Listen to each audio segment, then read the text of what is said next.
If a dead phone ever lights up in a blackout and calls you receiver, don't answer it. It was late. I was on my couch with the TV low, half awake, half scrolling nothing. I work nights at the grocery store sometimes, stock shift, so I don't sleep right. My sister Kayla says I was born on night mode. She calls me when she can't sleep. I call her when I can't. That night I just texted her goodnight. She sent me a picture of her dog under a blanket. Nothing weird. Normal stuff. Then the lights cut. The whole building went dark. TV clicked. The hum died. The fridge went quiet. I said, "Great," and stood up. I went to the window. The street was out too. One long strip of black, except for a car trying to coast to the curb. I set my phone on the coffee table and reached for a flashlight in the drawer. I was patting around for it when my phone lit by itself. Battery was dead. I know it was. I'd been at 2% and it shut off on me an hour before. It glowed bright, a white screen, and I heard that dry hiss, like TV snow, but the TV was off. The sound seemed to come out of the dark, like it was the air itself. Words came up on the phone. My name, Marcus Hale. And under it, gift available, mark to receive. Accept? There was a timer under the words. 0:33 counting down. I laughed a little, because that's what you do when you get scared. Funny, I said. I tapped the power button. Nothing. I picked it up. It vibrated in my hand like it was trying to get my pulse. The TV turned itself on with no picture. Just static, gray storm, a black band drifting. The hiss got louder. Under it, a voice. Not male or female. It said my name. Not like a guess. It said it the way people who raised you say it. Soft at the start. Marcus, we have a gift for you. No cost. No debt. We call it a mark. You will be the receiver. No, I said. I didn't even think. My mouth moved before my brain. No, thank you. You will carry it, the voice said. You don't have to do anything. Just accept. We don't ask for much. The timer hit 0:01. It paused. Stayed on 1. Waiting. I didn't say another word. I held my breath. My chest hurt. The TV cut. The phone went black. The lights in the building came back up in a wave, like one floor after another. I stood there, hand shaking, holding a dead phone. I set it on the table and backed away like it might spit. I didn't sleep. I sat up with the lights on and watched the dark in the TV glass and tried not to see my own face. Every time I looked, I thought I saw my lips move even when I kept still. I unplugged it. I told myself I was tired. I told myself it was a stress thing. I didn't tell anyone. In the morning, I went to work. I kept checking signs, screens, anything. It was all normal. People smiled. I stocked soup and cereal. My boss, Don, asked if I was okay. I said, fine. He said, you look like you swallowed a radio. He talks like that. I laughed. Everything was stupid normal. At the register, I bought a coffee and a pack of gum. The receipt printed. My name prints on the receipt because of the loyalty account. It always does. This time it said, Marcus Hale receiver, thank you for accepting. I held it up and shook my head. No. I looked at the cashier. I said, do you see that? She looked down at her screen. It showed something else. She said, see what? I showed her the paper. This time it was normal. Just my points and some coupon for cat litter. My stomach twisted. My hands were cold. I kept the receipt. I still have it. It changed back later. It felt like I was the only one who saw the wrong thing when it wanted me to.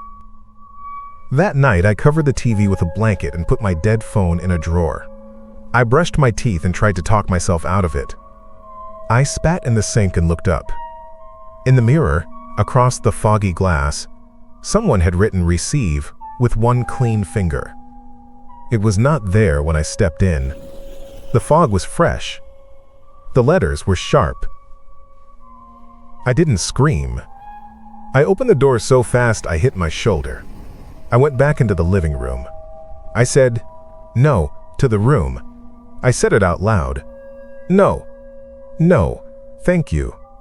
I sat down, my towel on my shoulders, and I called Kayla on the house phone. I'd kept that dumb thing for years because Mom liked to leave long voicemails. I called Kay. She picked up, all sleepy. "You good?" "Yeah," I said. "Just wanted to hear a real person." "You freak," she said. "Go to sleep." We talked about nothing for a few minutes. It calmed me down. She told me about a customer that brought back a blender without the blade. She said, "People are wild." We hung up with the usual "love you." When the voice came back, it didn't use the TV. It used her. I was making a sandwich at the counter. My apartment is one room, basically. The hall to the kitchen has a mirror. I saw my face. I avoided it. The house phone rang. I picked it up. "Hello." Static. Then Kayla's voice. "Mar," the sound broke, like a scratched disc. Then that calm voice under. "We have a gift for you, Marcus. We would like to give it now. Be the receiver." "This is sick," I said. "Get out of my sister's mouth." Silence on the line. Then, piped in like a whisper that fills your ear, "We can speak any way you like. We chose gentle. You can choose who we use. You can keep them safe if you accept." "This is a scam," I said. I hung up. I unplugged the house phone from the wall. It kept ringing once more, even with the line in my hand. I packed a bag that night. Clothes, toothbrush, my passport. I drove. Out of town, no plan. The highway signs were bright. The green ones with exit names. They were normal until they weren't. At mile marker 9, the next sign said Marcus Hale receiver next right. The letters didn't look fake. They were reflective. The font was perfect. Consolidated City exit under it. I drove past and looked at my clock. It flipped to 3:33. I looked at my phone on the passenger seat. Dead. The screen lit. 0:33 counting down. Except? I pulled over hard on the shoulder. I got out.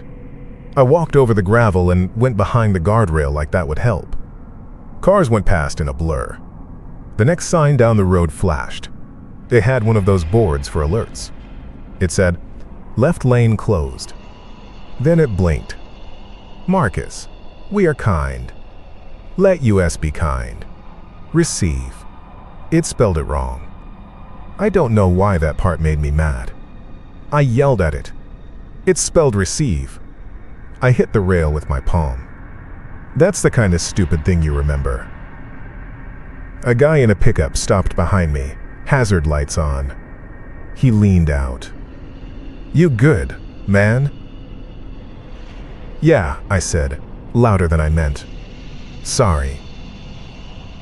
He got out and came closer. He had a ball cap and old skin. "You look pale. You need water?" I said, "No, I'm fine. Just, the boards up the road flicked again. Gift available for him. You can take it for him." The old guy tilted his head. His lips moved. Not words at first. like he was counting with no sound. Then, in a flat tone, he said, "I can take it for you." His eyes were steady. I didn't know what to do. I said, "Don't." He said it again. "I can take it. For you." He turned his head toward the road, like something stood there. "I accept," he said. "Don't." I stepped forward to grab his sleeve. Every car on the highway hit their brakes at once. Not in a crash, but like a wave. Lights flared. Horns didn't sound. The noise from the cars muted, like someone put a hand over my ears. The boards lit up bright white. The static hiss came back, thick and tight. The old guy's name spilled out of the speakers from somewhere, fast and wrong, like 10 people were trying to say it at once and couldn't catch it. Phones up and down the shoulder lit in the cars. People lifted their heads. Everyone turned to look at him. Not at me. Him. Hundreds of eyes on one man. It was like feeling a hot light on your skin, except it was their attention. I could feel it like pins. He took a step back. He trembled. His nose bled sudden and clean. It ran over his lip. He seemed embarrassed. He tried to wipe it with the heel of his hand. Someone in a stopped car put their hand flat to their window glass and pressed till their palm left a print. I heard whispering at once. It wasn't the voice. It was a lot of little voices, words I should have known but couldn't catch. It snapped in and out like a radio between stations. His mouth moved along to things I couldn't hear. He was nodding like he was listening.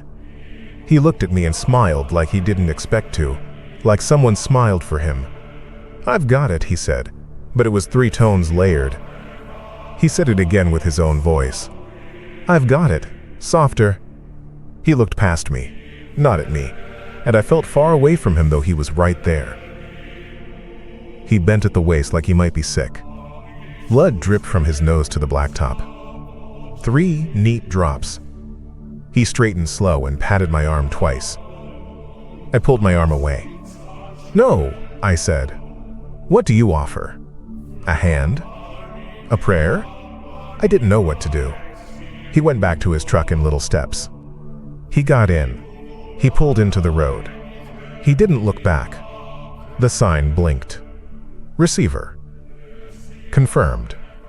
But it said his name under mine. 2 lines like a scoreboard. It was up for a second and then it flickered back to left lane closed, like no one saw it but me. I didn't drive far after that. I didn't even leave the county line. I turned around and went home because I had nowhere else to go. At home, my dead phone was on the table where I had left it. The drawer was open, though I closed it. There was a fresh receipt sitting by it. I don't know how it got there. It was from a diner I hadn't gone to. The timestamp was 5 minutes into the future. It said, "Marcus Hale receiver. Next ask 10 o'clock. It makes others curious. Let US carry it.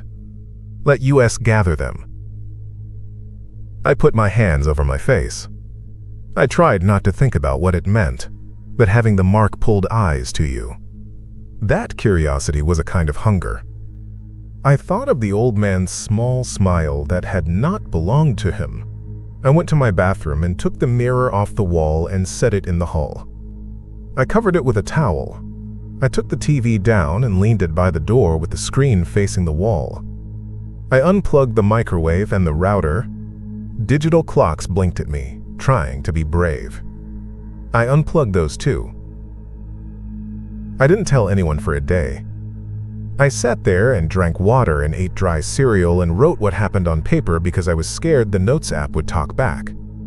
When the next ask came, there was no screen on to show a timer, but I felt it. You know how you know someone is looking at you from a doorway.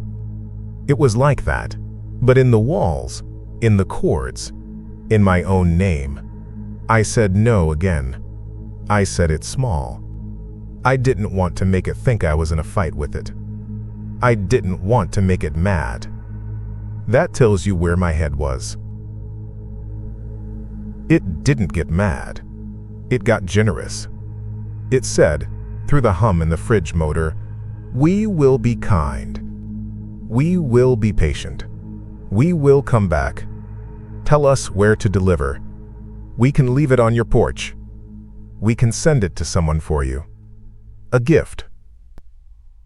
"No," I said. "No. I told you no." It put my full name everywhere. That was the next trick. I went outside to get air and make sure I wasn't going to pass out.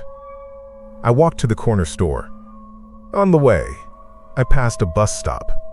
The poster there had a perfume ad. A model held a bottle. Over her face, in black marker, neat handwriting, my name was written 8 times. Same size. Same spacing. Not scribble. Like a stamp hit it. 8 rows of Marcus Hale stacked like the word was a barcode. I touched it. The ink didn't smear. The store was bright and too clean. I got a soda and a bag of chips just to stand there. I didn't want to talk to anyone. The kid at the counter said, "Anything else?" His mouth opened again, and my sister's voice came out. "Take the gift, Mark." I grabbed his wrist. "Don't do that." He blinked. His own voice came back. "Dude?" "I'm sorry," I said. I dropped the chips and left. Behind me, the beep of the scanner hiccuped, then clicked through numbers. 3, 3, 3, 3, 3, fast and light. I tried no one. Then I tried everyone. The morning after that, I went to the shop where I sometimes help a guy with his computer. He runs a second-hand place. He has a back room. He lets me use it. I set up my old camcorder, the kind that uses mini-tapes. No cloud. No app. Just me and a plastic box. I hit record. I sat in front of it and said my name, what happened, what they said. My hands were steady. Calling it out loud felt like doing something. When I played it back, the start was fine. Me, sitting there, my dumb hair, my face looking like my dad's, even though he's gone. Then the tape clicked and the picture wobbled and everything after my first "we have a" dropped out. It skipped to the end where I hit stop. The middle made my head buzz when I scrubbed over it. There was an impression of words left like a shadow under glass, but all I could hear was a calm tone. The timer on the cam display stayed at 0:33 for most of it. Like a stuck clock. I ejected the tape, set it on the table, and it was warm like it had been under a blanket in the sun. I took a notebook to the coffee shop. I wrote the whole thing out longhand. I stood up and cleared my throat. I hate attention. I did it anyway. "Excuse me," I said. "I'm not selling anything. I need to say something. Quick." The manager looked at me like, "Here we go." The other people weren't looking at me, the way people don't look at anything that smells like crazy. I said my name. I started to read. Everyone in the room stopped moving at once. The spoons froze just shy of cups. A kid with a straw hung with his cheeks full. A woman with her finger on the screen to pay stayed there with her lip caught between her teeth. Not frozen like a picture. Breathing. Blinking. But their eyes slid off me and fixed somewhere over my shoulder, like I was a lamppost. The air conditioner shut up. It was too quiet. I stood there with my paper and didn't make a sound. I put my paper down. I backed out the door. The sound came back like someone lifted a lid. A clatter of spoons, a laugh. No one looked at me leaving. I went home. I called Mom. I didn't want to, but avoiding it felt like walking with a blindfold. She answered and sounded tired. "You okay, honey?" "I'm fine," I lied. "Have you had any weird calls?" She said, "Like spam?" And then her voice went flat on the last letter. We have a gift for you, Marcus. Mom, I said. My throat hurt. Hang up. Please hang up.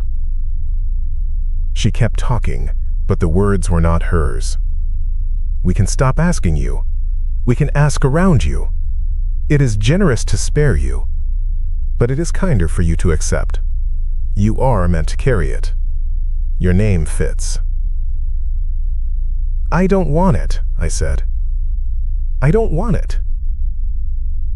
The voice in her changed a little, like it smiled. You will not be alone. Receivers bring others. I hung up. I threw the phone on the couch. I hugged my arms around myself like a kid hiding. I said, no, into the fabric. That night, Kayla slept at my place. I didn't ask. She just showed up with a bag and said, you sounded weird. She sees me. She always has.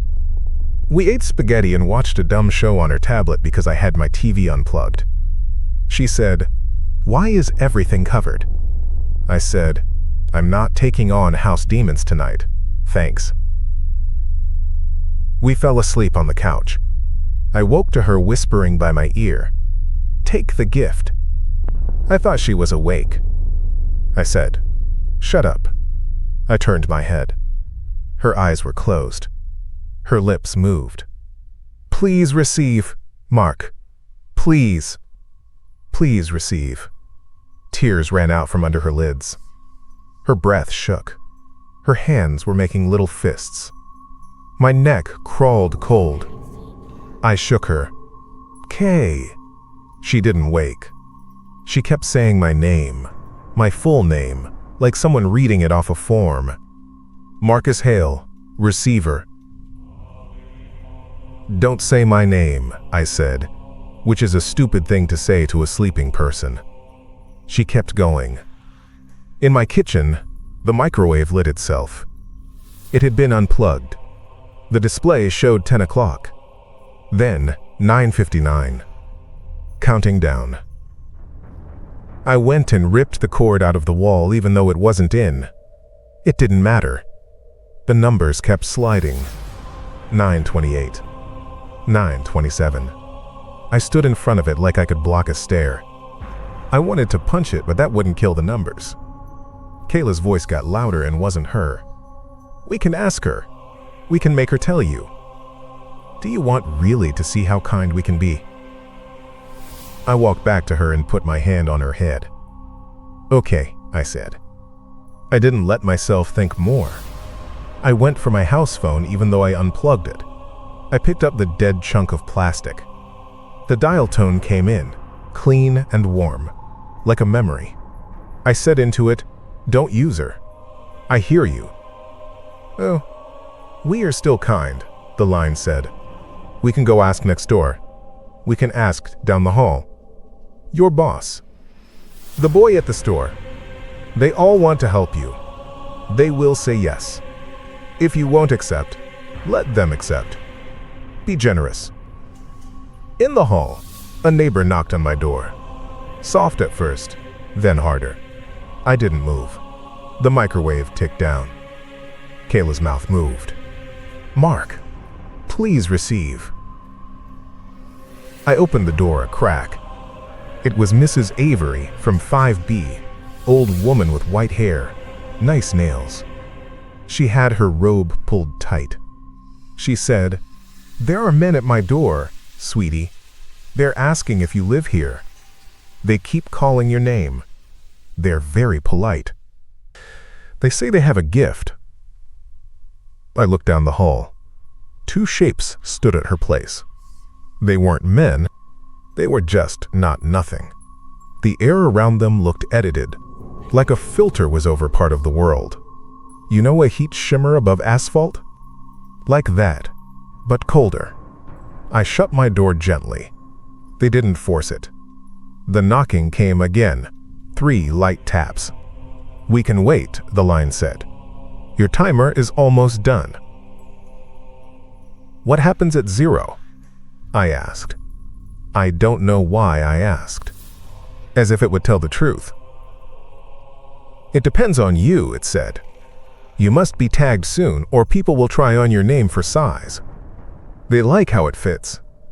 The mark loves attention. I looked at Kayla. Her mouth was slack now. The tears were drying. She whispered my name again. My real name. The one Mom used when she was scared I'd run toward the street. It stuck to me like tape. I felt every time she said it, like hooks along my shoulders. I walked into the kitchen. I picked up a cheap steak knife just to hold something. I set it down. I took a breath. If I accept, I said into the dead phone, do you leave her alone? Yes, it said, like that was the easiest promise. It will be on you. Others will look for you. Their attention will come. Only you. You will have it to yourself. That is generous. Others, I said. I thought of the old man, the way everyone turned, the way his name tumbled in stranger mouths. Others like. Yes, it said. Receivers call others. Your name will call. They love names. Names stick. I had one stupid idea then, and I tried it. You're sure it has to be my name? I said. That's how you stick it? We like names, it said. The microwave said 122. We prefer them. You fit your name well. Fine, I said. I went over to the couch and shook Kayla awake as hard as I could. She blinked, confused, and tried to sit up. I held her face. Listen to me, I said. I need you to go to Mom's. Right now. Take what you want. Leave your phone. Don't say my name when you go. Don't write it. Don't give it to anyone. Don't let it stick to any mouth. Think of me, but not my name. Can you do that? What? She said, trying to smile. She looked scared. What happened? Why are you crying? I'm taking something, I said. It's fine. It'll be fine. You can go. Please. Lock Mom's door. Turn off the TV at night. Don't answer if I call. If I call, it isn't me. If I text with my name on it, it isn't me. You'll know me by what I don't say. I won't say your name. I promise. You're scaring me, she said. I'm scared too, I said. Go. She got up. She grabbed her bag. She didn't ask more, which is why I love her. She trusts me even when I sound crazy. At the door, she stopped and touched my chest. Mark, she said. The way you say it when you're 5 and you're asking your brother not to let go of your hand. Don't, I said, choking on it. Not the name. She nodded. She swallowed the word. She left. I waited till I heard the elevator doors shut. I locked the deadbolt. I picked up the phone. The microwave said 033. The number hung there like a held breath. The hallway went quiet. The whole building sounded like a held breath. I stood in the middle of my living room with the TV standing face to the wall, the mirror covered, the wires lying like veins cut out of the room. I wanted to run. I wanted to run so bad. Okay, I said. I made my mouth say it. Give it to me. A gift, it said. The static rushed, a sound like a heavy coat being dragged across carpet. My name slid through the room like it was on someone's tongue. Say yes, it said. I receive, I said. I felt it immediately. It wasn't a weight on my skin. It was a tilt, like the world tipped a little toward me and everything that looks shifted a degree in my direction. The lights in my apartment buzzed, brighter than they should. The blank TV glass reflected my shape in a way that did not match my motion. Outside my window, Someone on the sidewalk stopped mid-step the way you stop when you think you forgot your keys. They put a hand on their chest and looked up at my window with their head cocked, like they heard a name. I pulled the curtains closed. "Receiver," the voice said, pleased. It didn't sound like it was talking to me anymore. It sounded like it was telling a room. "Receiver confirmed." Then the other sounds came. Not from it. From all the little places you never pay attention to. The vent. The pipes. The crack at the bottom of the door. Whispering. Testing. Some said my full name and rolled it around like candy. Some said just the last name, tasting it different. Some said a nickname I hadn't heard since school. They know so much. They like names. I put my hands over my ears. It didn't help. The names weren't in my ears. They were in the attention aimed at me like a beam. I sat on the floor. I breathed slow. "You said you would leave her alone," I said. "We keep our promises," it said, content. "She will sleep without us. You are generous." "Then listen," I said. I don't know why I tried even then to hold a line. "Habit? Maybe. You don't say her name. You don't say my mother's name. You don't say the boy at the store's name. You don't say Don's. You don't say Mrs. Avery. You say mine. You can't have their names." "We have no use for their names," it said. "We have you." It was true. The knock at my door came later in a polite rhythm. "People will come," it told the room again, like it was reading off a schedule. "They'll be curious. They'll press their hands to my window. They'll ask if I want help. They'll use my name without knowing why. They'll feel good when they say it. They'll look at me like I'm a sale going on." I understood that, more than anything. Attention is a kind of hunger. Some days we starve. Some days we are the feast. That is what the mark is. You hold the plate. Other things come sniffing. I went around my place and got rid of anything that would show me my face or say my name. I tore my name off my mail. I pulled my tag off my work shirt. I boxed my photos. I deleted accounts and then tore the modem cable out with my hands. Plastic snapped.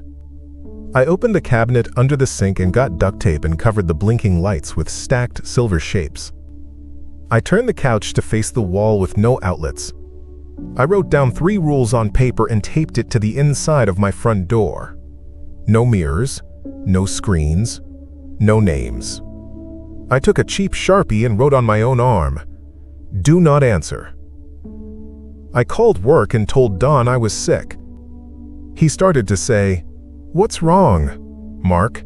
And then he stopped like someone put a finger to his lips.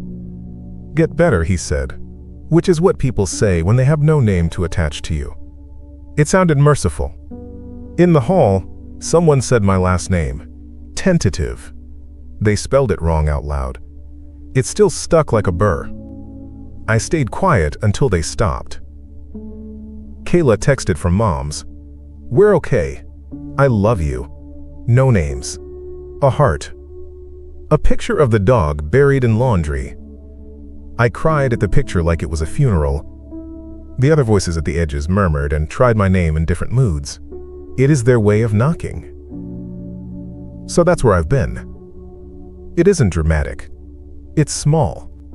It's my room, and the quiet, and the soft knocks, and the sense that if I stood in my window, strangers would look up like strings pulled their chin. The gift is a mark that makes attention slide toward you and stick there. It calls things that want to use the slide. I said yes, so it leaves the people I love alone. That was the trade. I don't use my name now. I don't keep it written anywhere. If you came to my door, I wouldn't say yours either. I don't even think them too loud. Sometimes I'd test it.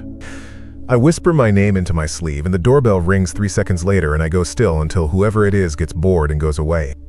Sometimes the microwave, unplugged, flashes 3:33. I don't look at it.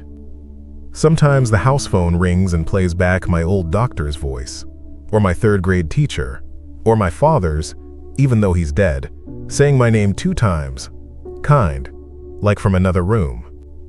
That one got me to my knees, but I didn't answer. I know better. If a dead phone lights up and offers you something for free, refuse. If it keeps asking, make it the last thing you hear at night, not anyone else. If you have to, take it.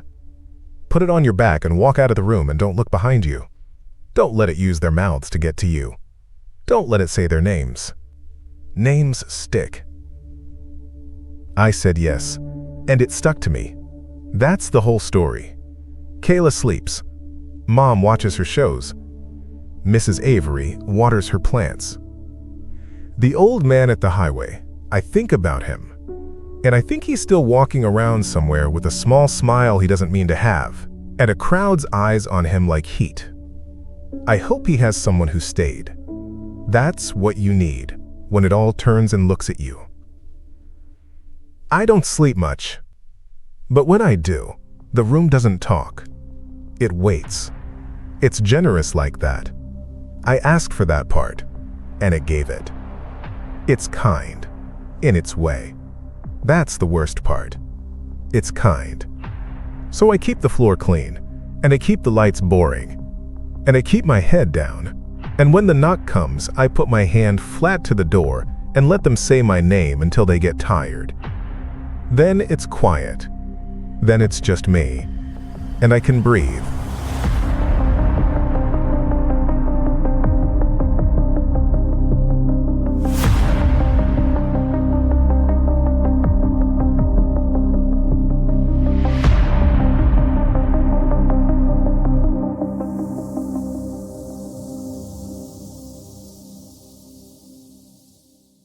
I hope you enjoyed that one. Sometimes these stories stay with you longer than you expect. If you'd like to hear more, subscribe for the next night's story. Like the video if you enjoyed it, and maybe watch another before the lights go out. See you in the next one.